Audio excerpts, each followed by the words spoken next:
Hello, welcome back to my Facebook page. তোমরা সবাই কেমন আছো? আশা করছি বেশ ভালো আছেন, আমিও খুব ভালো আছি।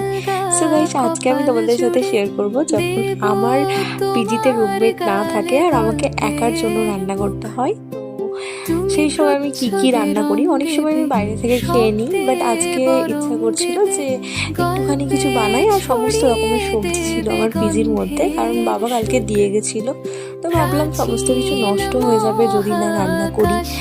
তাই এদিকে আমি তো এত কিছু রান্না করতে ইচ্ছা করছিল না, কারণ একার জন্য আমার একদম ইচ্ছা করে না রান্না করতে। সেই অনুযায়ী আজকে ভাবলাম একটুখানি সেদ্ধ ভাত করা যাক। তো সেদ্ধ ভাতের জন্য দেখো আমি সমস্ত কিছু দিয়ে সেদ্ধ বসিয়ে দিয়েছি। তোমাদের কাদের কাদের এরকম সেদ্ধ ভাত খেতে ভালো লাগে? আর এই যে ভেন্ডি সেদ্ধটা আমি বসিয়েছিলাম, এটা কিন্তু আমি ফার্স্ট টাইম মানে ট্রাই করবো আর কি। এর আগে কখনো আমি ভেন্ডি সেদ্ধ খাইনি। তোমরা কারা কারা খেয়েছো আমাকে অবশ্যই কমেন্টে জানাবে। আর এটা হচ্ছে আমার বাড়ির খাঁটি ঘি, যেটা আমার মা আমাকে আগের দিন দিয়ে পাঠিয়েছিল। সো আজকের মতো বাবাই, দেখা হচ্ছে নেক্সট কোনো ভিডিওতে। আর যারা আমাদের মতো পিজিতে থাকো তারা খুব ভালো করেই বুঝবে যে এই খাবারটা পিজিতে বসে পাওয়ার শান্তিটাই একটা অন্যরকম। সো দেখা হচ্ছে নেক্সট ভিডিও। টাটা।